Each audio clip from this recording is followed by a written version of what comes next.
Start the recording. Hello, everybody. We're going to give everyone a moment to join us in the Zoom meeting here for today's discussion. And before we kick it off, I'll just kind of give it a minute for people to join us. But Kat, John, great to see you today. Excited to present with you. Thanks for having me.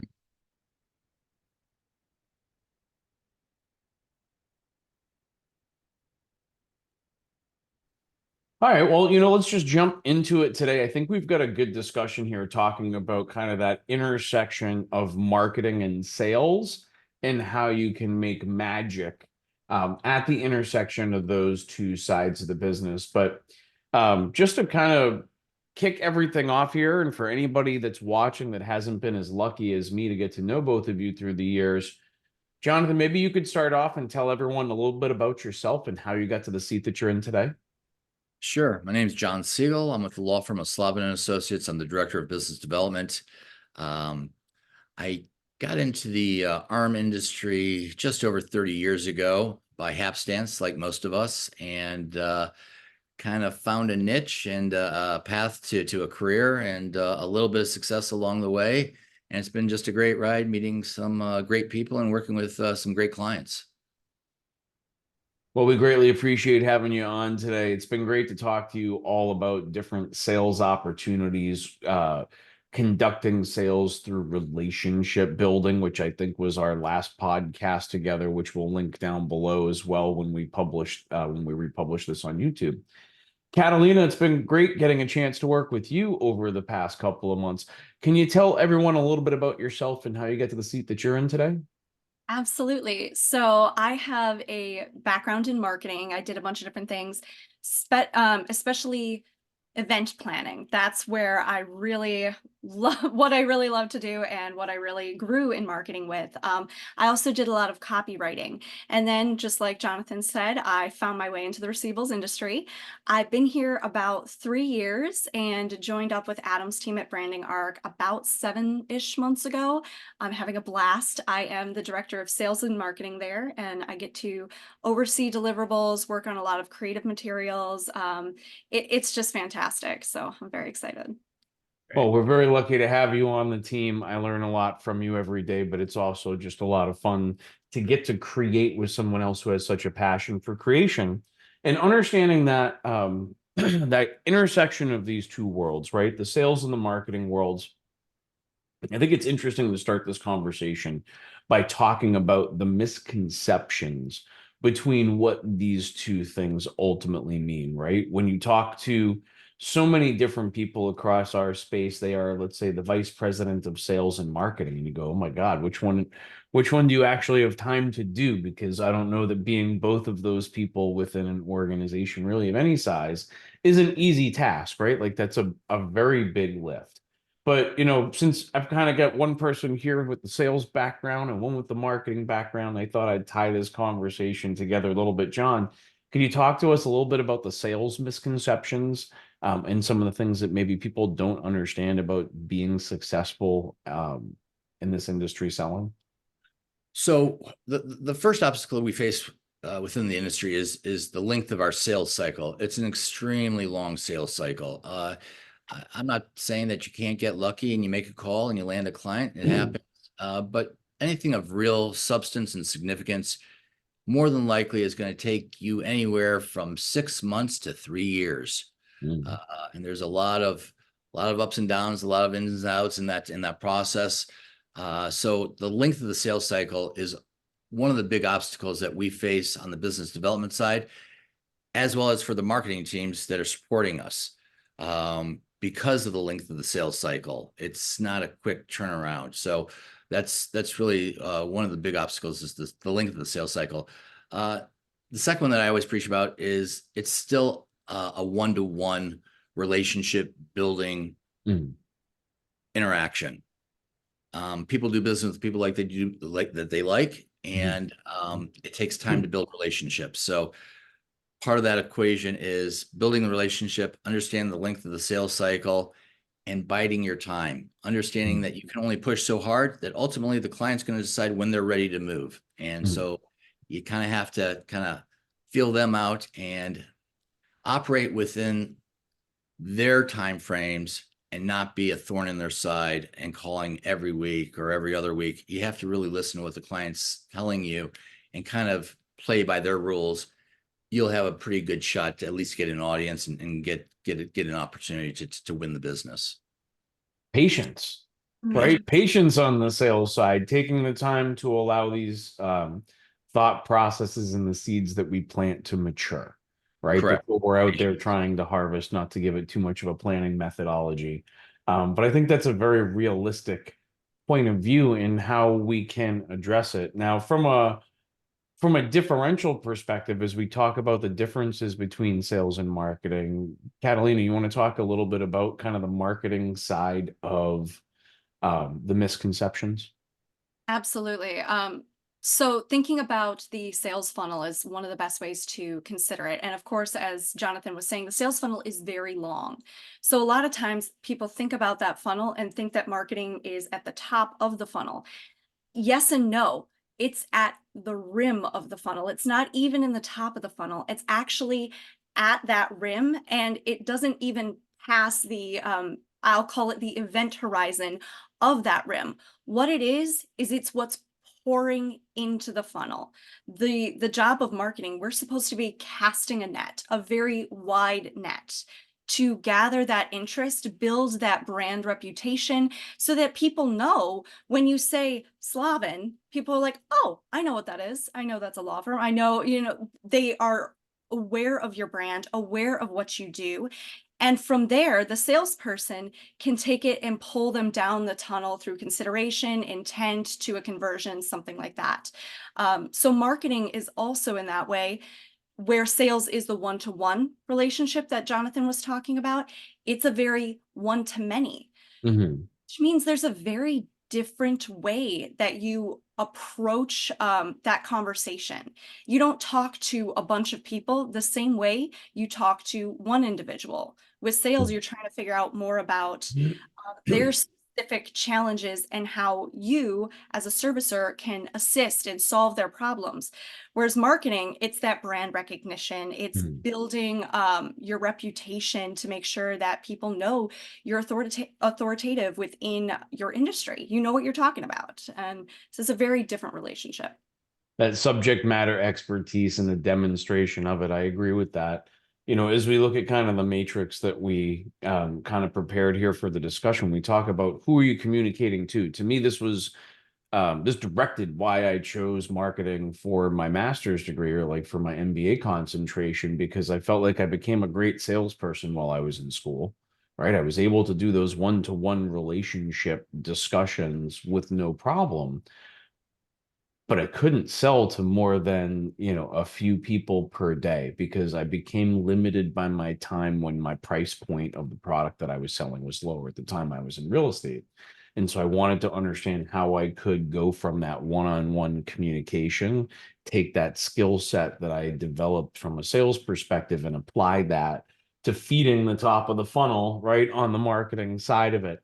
And so for me, that was kind of the balance. And part of I'm going to say the step that we're able to take, right, or the action item we're able to take in that process of going of the one-on-one to the one-to-many, is how we're using the data that we're collecting about our marketplace. So the using of our CRM and the management of it, right? Like, John, you're using the CRM in a one-to-one shot. I made this phone call on this date. I had this result, right? And then you're trying to funnel it out from that perspective. Whereas Catalina's got a different approach to the way that she's looking at her funnel, right?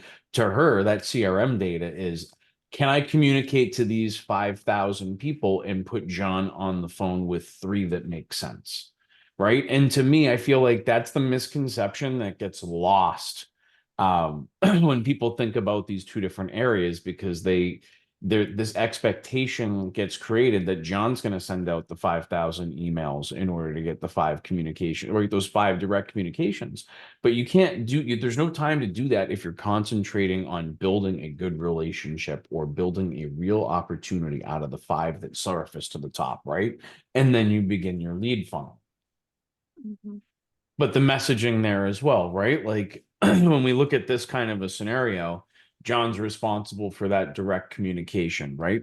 Here's what I'm pitching to them in order to overcome their potential objections before they even have them, right? But it's kind of Kat's job to go through the look and feel and make sure that when that message is received, that it's received in a positive light with appropriate branding, that it's got a professional look and feel, right? And to me, that's where the magic happens between these two worlds, because we start bringing together these two different skill sets. But how do you operate as a professional salesperson without getting some sort of support, right? Because spending your sales time one-on-one relationship building is where it's valuable, not in trying to draft emails or learn a new technical skill.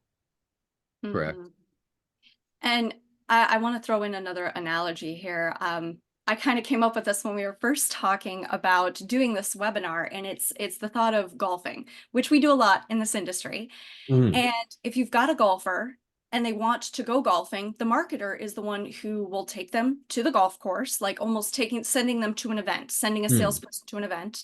They're like the caddy. They've got all of the different materials for you, whether that's a sales deck that they've created or other marketing materials. If you're at an event, it could be your booth and your swag and all of those things. And that's like the bag that they carry with all of the different clubs in it. And they're handing you what you use to then hit the ball and end up finally making the ball in the hole and making that sale. So that's where marketing is helping set you up. They're like the caddy assisting the salespeople. It's a great analogy. I like that. Yeah, I like that a lot. It's a good one.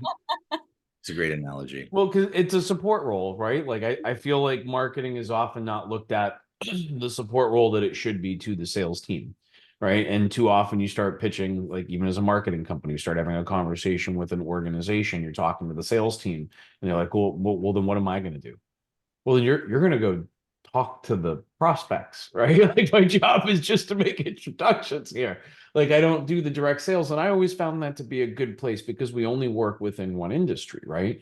And so I find that there's challenges in helping organizations to understand why you would want to use us if your competitors are also using us, right? And that difference between the sales and the marketing, I think, is exactly the point, right? We learn each organization's story and we help them tell it better, but we're not out there representing any individual product. Our objective is to try and get those right introductions to the right people and to fill that top of the funnel for the appropriate discussions. And I feel like that's a perfect place to be, at least for us. Yeah.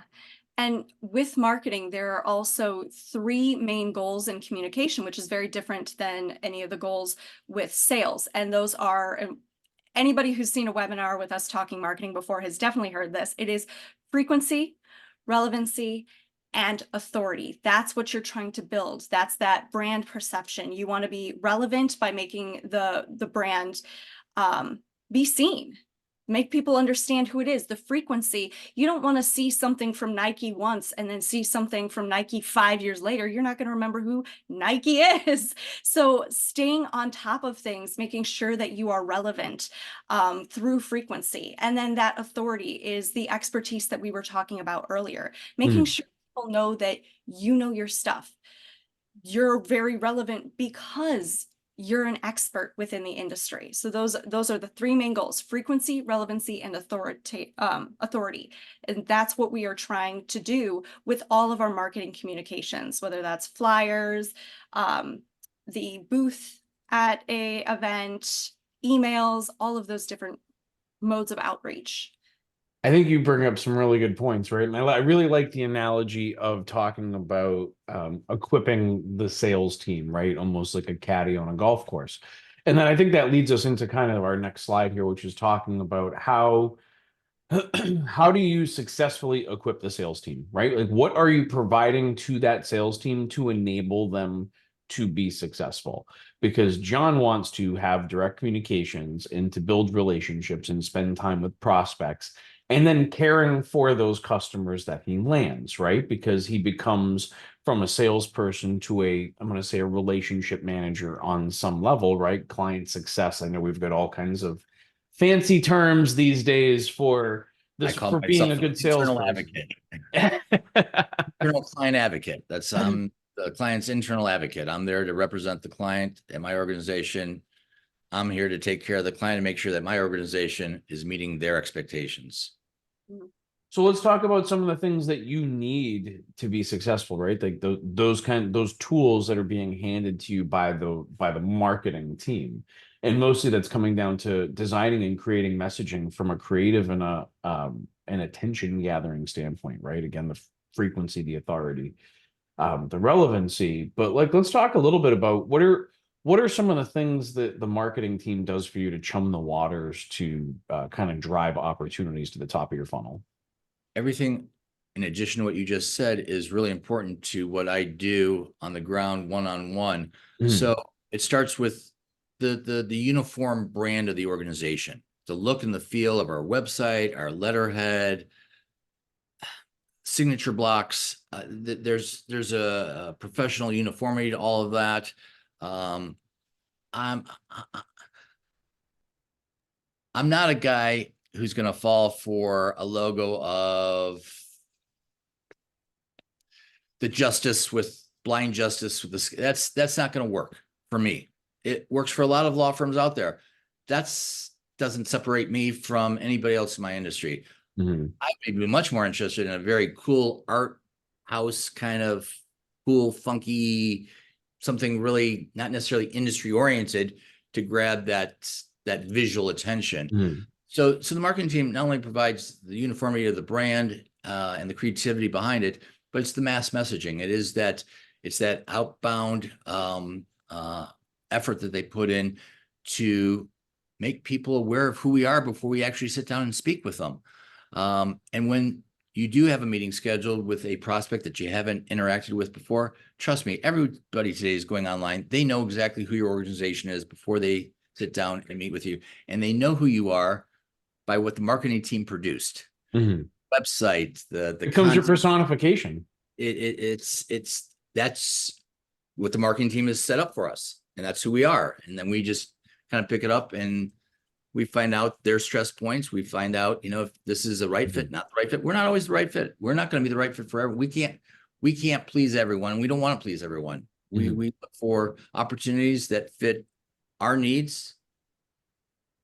There are organizations and firms out there that play in a very different sandbox than where we play. And there's just a lot of opportunities across the spectrum of the industry.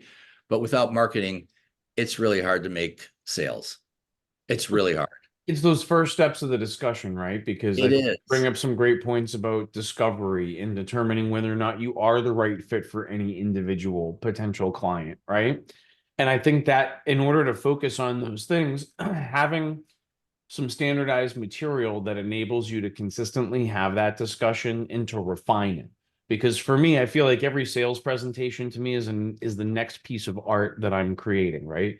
I'm constantly trying to refine my storytelling skills, right? My understanding questions or my discovery questions to make sure that I can get to a deeper understanding of the person across the table in less time and with less intrusive feeling questions, right? Like sales is truly an art form just as marketing, but that ability to start to create that art form or to have materials that allow me to present consistently each time, right? Like we all get our storyline down, but I think having those materials to back it up, and then once if you've got good materials, you're able to create that internal champion that's necessary to conduct a sale. And if I can generate that champion and I can arm them with some materials that appropriately communicate the same value attributes that I've been trying to communicate, I think that there's a significant value there because you're able to amplify your own voice into the target organization versus you reinventing the wheel and constantly going off the cuff, right? I love going off the cuff. Clearly, I spend a lot of time on camera. It doesn't bother me. But I feel like that ability to kind of refine that story over time is essential from both the sales perspective and what the marketing team is ultimately developing. I agree. And I think, Jonathan, you also touched on a very important point earlier when you were talking about the logo. and Lady Justice. And you said that's not going to do anything to separate my brand from others. And that's extremely important in every industry, but especially our industry. It seems very monotonous. What marketing is supposed to do is find out what makes your company special and tell your story. Separate you from the rest of the marketing place, because there is something that makes each company unique. Mhm. So marketing should be finding that and capitalizing on that, highlighting it for you. And that can become a big part of why your brand is super special. And so I lost my train of thought. That's all right. So it actually, I think one of the things that you got me thinking about here, though, is the communications calendar. And so one of the things that I know at least people internally have heard me say, and I've said this at the associations and other places, is that like if it's not on the calendar, it's never going to happen. Right? If we have not actually written it on the calendar, it's never going to happen. And I'm guilty just myself of being one of the people who's like, I'm going to get 5 social media posts out while I'm at conference XYZ. And if I don't literally take that picture and post it on my calendar, there is zero chance that that is ever going to happen. So from a marketing perspective, and for those that are responsible for chumming the waters for your sales team, like put it on a calendar. Like when these social posts are coming out, which holidays you're going to be celebrating. If you take that step out in front and plan it, you are 95% more likely to actually execute on the plan that you've put together and act and provide some additional value for the sales team that you work with. And I remembered the rest of my thought. Okay, bring it. The point being that your company is not the best at everything. And it will never be the best at everything. Everybody's got something that they are the best at or that sets them apart. But when you see a company that says, oh, we're the best at this, we're the best at that, that stretches you so thin. Nobody is the best at everything. So finding what makes you unique and nailing that down in the messaging within marketing is very important. And then also making sure that translates into sales. So the sales team also having the sales team tell you, like, here's where we really shine, so that marketing can capitalize on that back and forth. And I know we're going to touch on that later, but that is very important. I agree wholeheartedly. And getting your message through, right? But getting the message, penetrating the message to the inboxes or to the social media feeds or whatever channel it is that you're trying to use to chum the waters for your marketing team, you have to put something in place that enables them to execute on that. And that goes back to a lot of analytics too, looking at, say, email blasts, for example. Then you can look at, okay, how many bounce backs did we get? What emails are actually delivering, what are not? How many opens do we get? And then how many click-throughs? And even with some emails, say you have a poll on your email, you can see how many engagements you get from that. So being able to judge that, see what's working, and change your strategy based on those analytics and the feedback. If you can't measure it, you can't manage it. Right? Yeah. 100%. And if you can't measure it, what's the point? How are you going to know what to do next? So talking about how sales informs the marketing team to be successful, because this is, John, I feel like this is that next logical step to the discussion that we're having here. Talk to us a little bit about some of the things that you do to feed information to those that are doing the marketing.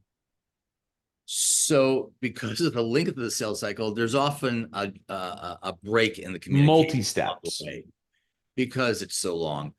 But, the one thing that the sales and business development people can do to help the marketing team help them is to do a better job of communicating what the feedback they're getting back from the clients and prospects on the ground at the conferences and the meetings, and sharing that information and letting them know the feedback and comments that they're getting on, the giveaways. Or as I mentioned to you prior to our taping today, I really like that one booth. I see it at all the conferences. It's got the funky 70s groovy thing with the colors. I think that's so awesome because it's so different and stands out so much from everybody else there. Not to say that the others don't have their merits, they do, but it's just one of those things that really kind of grabs my attention when somebody stands out that much. Take some bravery, right? Like you got to put yourself out there a little bit. Right. in And push- order to try something new in an industry that doesn't like new things. Right. So communicating back to the marketing team on a better and more regular basis. I also mentioned to you there was a time where we were exhibiting and we had great success with doing luggage tags. I know Mhm. that sounds simple and kind of stupid, but everyone likes luggage tags. I don't know why, but people seem to like them. And it gave you just, that 1 minute to get their business card, put it in the plastic, run it through the machine, and chat with them for just, a minute, minute and a half type thing, and kind of really connect with them instead of just picking up a pen or something and Mhm. move on. So there's definitely things that the sales team needs to communicate back to marketing. What's working, what's not working. There are plenty of times that we came back with way too much swag because nobody really wanted it. It just wasn't the right items. Right, yeah. Or the right volume for the size of the show. Exactly. Right size what you're actually shipping, because shipping's expensive. Yeah. Or on the flip side, if you run out of things, letting marketing also know we need more of this. This went really well. Let's order more of those, or we are out of flyers. Keeping that, because then you go to the next conference and you might not have enough flyers or not have enough swag. And so having that full feedback. Yes. And I would also say that the importance of sales communicating the content, the discussions that are taking place within the conference, at the conference, in the meeting, whatever the topic may be of the day. Everyone should, and not everybody reads the same newsletters, not everybody's on the same page. So communicating what you're learning at these conferences and what the hot topics are of the day helps the marketing team design and target their messaging to the prospects that we're courting. If it's marketing's job to make you look like a subject matter expert, telling us what the hot topics of the subject matter are at that moment in time is definitely helpful. Now, our team is blessed with the opportunity to attend most of the shows and conferences throughout the year, and we do it to make sure that we can keep our finger on the pulse of the entire space. It's not easy. It requires a significant investment from us and our team for travel expenses and conferences and hotels and all of the things that go along with it. But it's infinitely important that we understand what is happening. So if you're not telling your marketing team what the current hot topics are right now, the data privacy is at the top of everybody's tongue, right? Whatever it is at that moment in time. But if you're not sharing that with the marketing team, how can they create content around those subject matters? Because if data privacy, for example, is the example, right? Like if we're using that as an example, there's so much that can be done in terms of what articles should be created, what data privacy and national password, world password day, or whatever needs to be celebrated on our social media in order to demonstrate not only our expertise, but to keep ourselves at the forefront of everybody's mind as it relates to data security and our organization, right? It's those types of opportunities. But if nobody's telling marketing, none of those things can happen. That's right. And along with that, for different marketing materials addressing different hot topics, you can also think about the different arenas that you're in. For example, if you're going to ACN and RMAI, you might use one booth, but if you do healthcare finance and you're going to HFMA, you might need a booth that has a different tagline at the top to catch a different audience, or if you do auto finance, and that also extends to swag. So like, say you're doing an auto finance conference, normally you have like squish balls. Well, get a car squish ball. That might be better at an auto finance. My favorite one that I came up with the last company that I worked with, we went to HFMA. And again, marketing is supposed to draw you in, supposed to catch your eye, like that groovy booth.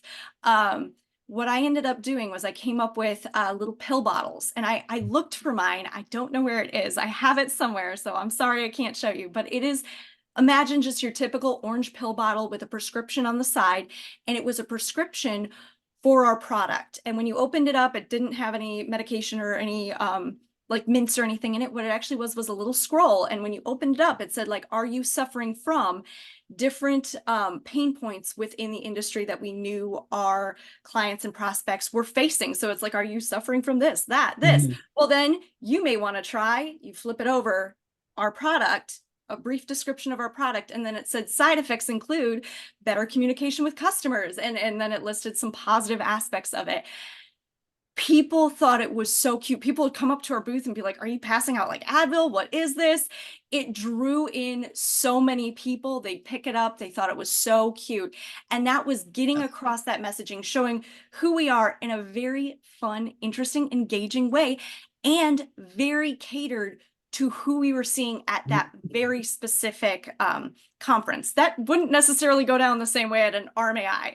So No, having but it makes sense, right? To keep it, you're not going after the same targeted audience, and I think the sense of humor is going to be different between different groups. And but again, that's part of the feedback loop of helping the marketing team to understand who you're pitching to. And I like the receivables management industry is extremely unique in who we pitch to on a day-to-day basis, right? Like this is not every other business. And it's very, very small. It's very, very relationship driven. Like we are a very different kind of business overall.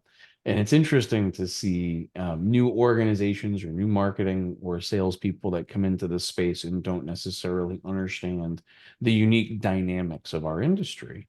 But if you're not sharing it with your team, if you're not having those discussions, if they haven't brought in somebody who has some experience across the space, you watch them spend exponentially more in their learning processes because they never create that feedback loop. Yep. And Yep. I know we wrote it down there, and I definitely want to highlight it. Don't complain. Don't be like, oh, that was a terrible booth that we went with. I didn't like the messaging on it. Just tell marketing. Be honest. Be like, here's why I don't think that worked for this specific conference.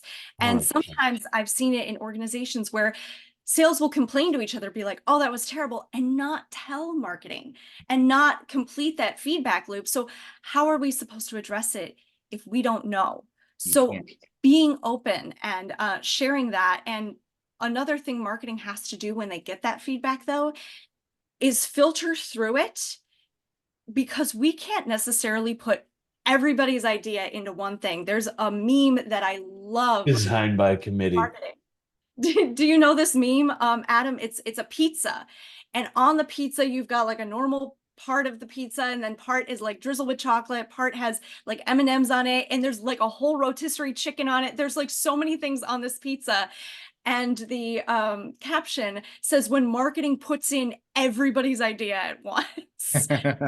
It just doesn't always work. So you have to look at that feedback, sift through it, find where there's commonalities, where people are saying, okay, this messaging isn't working, but this could, and then make it into something that will hopefully work. I agree. There's a balance to that, right? If you just take everybody's ideas, I mean, we've turned away projects even recently because there was just too many. So the first question we ask before we look at taking on a branding or logo project, how many decision makers are in this process? And the answer is always, the first answer is always, oh, just one. And then they think about it for a second and they're like, well, but I'd like to get, advice from these other 35 people. Okay, so there's 36 decision makers in this process that we have to appease, right? And the price point reflects how many decision makers ultimately, we need to satisfy, because it becomes exponentially more difficult, and it becomes exponentially less likely that we're going to get a good final product. Right? Like that pizza. Yeah, too many people, engaged in that at once is going to cause a far more difficult product. And if you have if you just have a decent feedback loop that's coming out of the sales team over to the marketing team, and they understand what to build, right? What content, or at least some direction in the level of discussions that they're having, it's a lot easier to make someone sound like an expert, or to engage them in new and interesting ways. And so one of the things that we've kind of talked about a little bit is dinners and events and conferences, right? And so as we talk about kind of that area for us, I've done countless events at conferences through the years, whether that be charitable events, activity driven events, or doing something that is more just like hosting smaller dinners, right? And there's all different layers and functions. And I think this is one of those opportunities where sales and marketing can really make magic together. This is honestly, this is where I met Catalina to begin with. So just to kind of go back and tell Okay. a little bit of a story here. When I first met Catalina, we were both like, she was working for an organization and I was under contract to assist them with some additional marketing. And so the CEO had come to us and said that they needed to pull off a party of 50 to 100 people in the next hour, which is not a very realistic expectation to execute on at a conference that maybe had a little over 1,000 people. So you want to get 10% of the conference attendance to a private party in the next hour. Okay. So what are we going to do? So Catalina and I looked at each other, came up with a very quick plan, right? So I took the sales approach of my job is to get the people to the party, and she took the marketing approach of it's her job to get the party ready so that when we show up, everything's ready to rock and roll. So we went through the logistics of what would constitute a successful party. If I can get the people there, what are they going to see? What are they going to experience when they arrive? And we were able to pull it off. And when we showed up with, I think it was very close to 100 people, everything was set up. The marketing side of everything was in place, and we were able to execute on it. The sales side was convincing everybody that we have something to go to, but we had some very quick marketing materials that we were just texting to the people in the room for the most part, right? It was a makeshift version of that feedback loop and that understanding, but that was our first engagement together. And that's when I said, oh my God, like I know that we're going to work together at some point. I wonder when it's going to be. Right. Great. And I could that, but that's what you try to identify in life, right? As a leader, is you're looking for people that have not only an understanding and a mastery and a passion of the tool set itself, but the ability to solve problems and to execute on something in short order. Both of those things I think were happening simultaneously, but it was our ability to create and to understand that feedback loop between the sales and that marketing function that enabled us to execute on something that fast, right? And to actually be able to pull it off.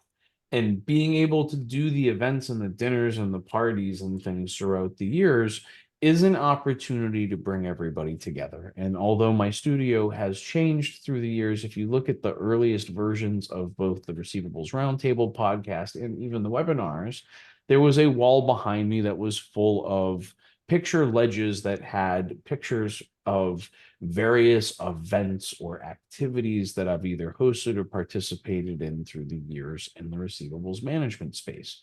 So it was taking people on dune buggies out, before an RMAI summit, or fishing off the coast of Boston before a conference, or right. There was all these different events and activities, but what I've come to realize through the years is that as I traveled to all of these different offices and visited all of these people, they all had some of those pictures in their offices too, right? Because we created memories together, which was the opportunity to do the relationship style building of sales funnels and sales opportunities, but doing that on the backbone of understanding how the marketing works. Being able to execute on an event is incredibly important. Doing Margaritaville before RMAI every year has been a big lift. I mean, we put a lot of time and energy. This year I had Cat, so it made it a lot easier. Catalina, not the cat. Just to be clear. Uh, but right, like it takes a lot of effort to go forward and execute on an event like that. But when you've got good people around you, you can start to do those things and enable the sales teams of our sponsor organizations at a party like that to start to participate as well. But right, Catalina, our job just becomes right putting together a functioning event and Mhm. enabling the salespeople to do what they do best: build relationships, talk to people, communicate, right? And do the hard stuff. We just have to do the mass communications. And that also reflects in the invites and RSVP lists. So as marketing, we will handle creating the custom emails, the templated emails, all of that for your invite. We will handle the RSVP list and the RSVP landing pages, all of that managed by marketing. But who are we sending them to? And that comes down to sales. You need to be telling us, who are your prospects? Who are we targeting at? And if people are coming back and RSVPing no, all right, well, who are we going to fill the next spot with? And continuing that conversation as you go before the event. Yes.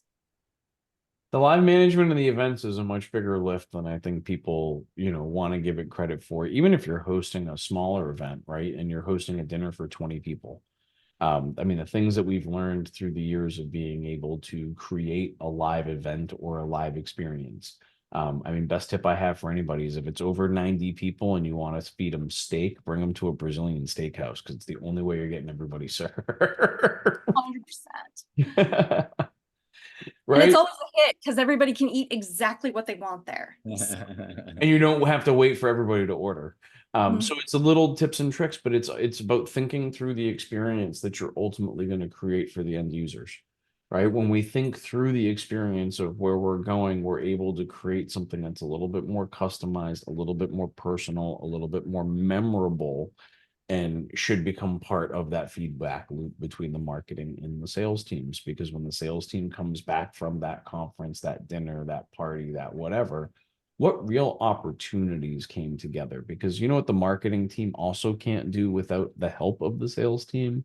Measure results. We can measure the results up to the point of how many people clicked on, opened the email, clicked their way through, and all of that. But it's very difficult for us to attribute those to final sales numbers, right? If we're trying to bring return on investment into the frame without the help of the sales team. Like it's absolutely necessary. It is. And a couple of things on smaller events, because you touched on tips for big events, say 90 people, but say you're having a dinner of 7 to 10 people. Mm. One big thing with marketing is if you're booking all of that, this is something we touched on earlier, put it in the calendar. Make sure everybody sees it so that nobody's like, when was that dinner? Oh no, we missed the reservation, anything like that. Put it in the calendar, and in the notes in that calendar, put who the name of the reservation is under, how many people it's for, any of those details. And one of the tips I learned in one of the first conferences I went to from somebody in this industry was when you have a small dinner like that, say 7 people, always book 2 extra seats Mhm. just in case. Because if 2 people don't show up to the restaurant's not going to be bothered. But if you have a great conversation with 2 other people that you can pull in last minute, you want to have those 2 seats available. And I've seen it work. So it's something that I would Yeah. highly suggest. Mhm. Idea. Always. I find it to be easier to work your way into the number than to constantly change the volume, right? So for if I'm doing a dinner for whatever, if I know that they got 10 tops at that restaurant, I'm going to book the 10 and then worry about filling my dinner versus trying to continue to add people and catch my way into it. I agree wholeheartedly because I think that there's an art form to hosting these kinds of events to where the marketing and sales team are working together. But for me, it's a lot of family, depending on the group, but it's all about family style. It's all about creating an experience. What did we do at RMAI this year? We did Mayfair Supper Club, right? Not be the food's great, but we didn't do it for the food. We did it because it was going to be an entertained opportunity for us to have some personal conversations with a small group of people and to have them participate in an experience. But the more that we've been able to create experiences for people, I think the more fun people have, the more memorable the entire event becomes. And honestly, it's just a lot more fun. It's a lot Mhm. easier to organize. Yes. And But also, oh, I go think ahead. I think, by creating that experience and that memory, that fun memory, that really does advance the sales cycle. It Mhm. really does, because you're connecting with people, with your prospects or your clients on a very personal level, on a friendship level, and not just a business level. And Yeah. that's really where Right. the personal relationships take off. Mhm. Those business relationships become personal friendships. Mhm. And that's where you really kind of seal the deal, and you lock yourself into to a good partnership. People do business with people they like, for It's sure. true. It And is. when thinking Heard that about, before. even though having those memorable moments is very important, you also want to consider this activity isn't just fun, but it will help sales. So Mhm. for example, we were looking at potentially going to a zoo Mhm. for one conference. It's And what the a good zoo was plan. offering it was pretty fun, but depending on what the zoo is offering though, because at Mhm. one point they were saying, you guys get to explore the zoo for an hour. Whoa, okay, well, 50 people spread out across the zoo. Where are you having your conversations? Where are you actually networking? But then the zoo came back and said, oh, well, we have this private area. You guys can do animal like encounters and things like that. That's where we want to be. We want to be in the zoo. We want to do the animal encounters. We want to have an area where we can eat, where we can talk, where we can actually network. So making sure you get those fun experiences, but making sure they're also catered to what you're trying to do for sales. And that's setting up that arena to make those relationships and build forward. Agreed. 100%. I've always loved that style, right? If I can do something that's more than just a dinner, Margaritaville has always served its purpose for us. And, Ed Forbes and I started that, God, like 20 years ago. And that, that really became part of the fabric of going to RMAI for us every year. It was like that pre-party. We always enjoyed it. It's sad that we're not gonna be able to do that at that restaurant going forward, but we'll find another location and another opportunity. But the difference between hosting just a party in this location versus our ability to host an event, right? Something that creates a memorable experience. Again, I go back to whether it be Speed Vegas and taking them to drive race cars, or going, taking a small group to the Blackout restaurant in Las Vegas, which has no lights. And so you eat completely in the dark. You gotta really enjoy the people that you're going with for that particular experience. Right. And like, but in a small group, what an interesting experience. And that's something that you're going to end up talking with them about for the next 10, 15, 20 years, right? Like, it's one of those things that just becomes a fabric of the relationship that you have with somebody. I mean, there's probably only a handful of like just dinners that you remember, but you probably remember a lot of the activities that you've done with people through the years. Absolutely. So we've talked a lot about how these events and everything can help you build relationships with other organizations, prospects. But I do want to touch on it's equally important, because of how much sales and marketing do together, that you build those relationships within your organization or with your marketing company, whatever that is. Build those relationships, because ultimately you two are supporting each other to push the organization forward. You all have the same goals and the same hopefully passions about the industry and about what you're doing. So making sure you're familiar with each other and you have those open lines of communication is crucial for your organization to. You're Absolutely. taking someone to dinner, it should be the marketing people. I'm just going to throw that out there.